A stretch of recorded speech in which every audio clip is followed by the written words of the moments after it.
বিধানসভা লবি থেকেই চুরি গেল বিধায়কের মোবাইল। মাত্র কয়েক মিনিটের মধ্যেই বিধায়ক হুমায়ুন কবিরের ফোন কার হাতে গেল তা এখনো স্পষ্ট নয়।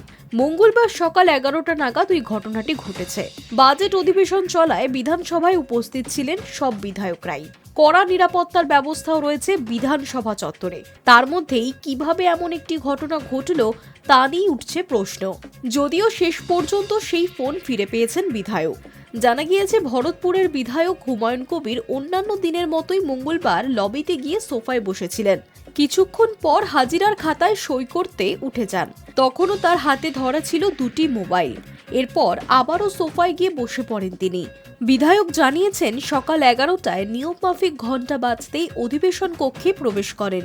কক্ষে গিয়ে তিনি দেখতে পান তার একটা হাতে ফোন ধরা, অন্য ফোনটি সেখানে নেই। এরপর সোফায় সেটা খুঁজতে গেলে তিনি দেখেন ফোনটা সেখানেও নেই। আমি ঠিক গাড়ি থেকে 10:40 নাগাদ নেমেছি।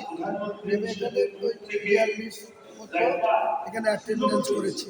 হ্যাঁ, 10:42 নাগাদ অ্যাটেন্ডেন্সে সই করেছি। তারপরে এখানে বসেছিলাম। তো আমাদের জেলার এমএলএ জাকির দা এসে পৌঁছালো, তখন 11টা মিনিট বাকি।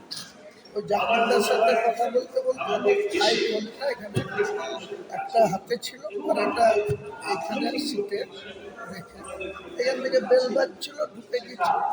5 মিনিটের মধ্যে এখানে রিটার্ন এসে দেখছি আর রিং হচ্ছে, কখনো উঠাচ্ছিল, কথা বলছিল না।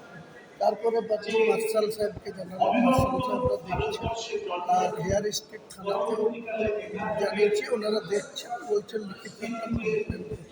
বিধায়ক জানিয়েছেন, হারিয়ে যাওয়া ফোনটি ছিল আইফোনের 13 মডেল।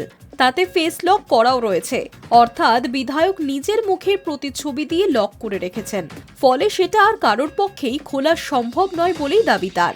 এরপর পুলিশকে বিষয়টি জানান তিনি। খবর দেওয়া হয় হেয়ার স্ট্রিট থানাতেও। ঘণ্টাখানেক পর পুলিশ লোকেশন ট্র্যাক করে ওই ফোন খুঁজে বের করেন। তবে কোথা থেকে ফোনটি পাওয়া গেল তা স্পষ্ট করেননি বিধায়ক। তিনি জানিয়েছেন, এই ঘটনাকেই চুরি বলে উল্লেখ করা যাবে না। High news network.